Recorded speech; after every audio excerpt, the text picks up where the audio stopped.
A block is released from rest from top of a rough curved track as shown in figure. It comes to rest at some point on the horizontal part. If the mass is 200 gram, calculate work done by friction in joule. बच्चों दो statement है, एक तो है block is released from rest, that means initial velocity क्या है 0, from top of a rough curved surface, it comes to rest again at some point. अब देखिए लेट से यहाँ तक आया, इसका फिर से फाइनल वेलोसिटी भी क्या है 0 है, तो इनिशियल भी 0 फाइनल भी 0. ठीक है, हमें क्या पूछा है, हमें कह रहा है कि if its mass is this much calculate work done by friction in joule. हमें work done by friction force find करना है. तो बच्चों वर्क एनर्जी थ्योरम को अपन रिलेट करते हैं. ठीक है, याद कीजिए वर्क एनर्जी थ्योरम क्या कहता है. वर्क एनर्जी थ्योरम कि जो नेट वर्क डन होगा वो क्या होगा, चेंज इन काइनेटिक एनर्जी होगा. चेंज इन काइनेटिक एनर्जी होगा.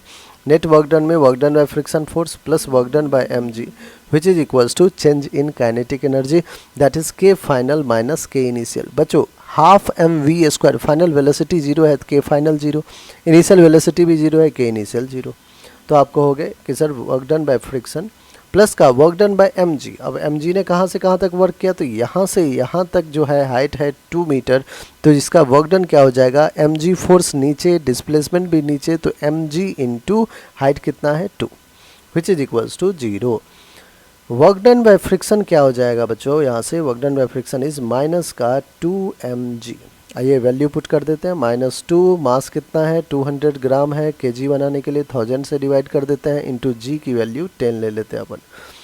0 0 0 कैंसिल और 0 0 0 कैंसिल और क्या आ रहा है, माइनस का 2 2 जा 4 joule, -4 joule will be our correct answer, जो कि ऑप्शन नंबर 4 है.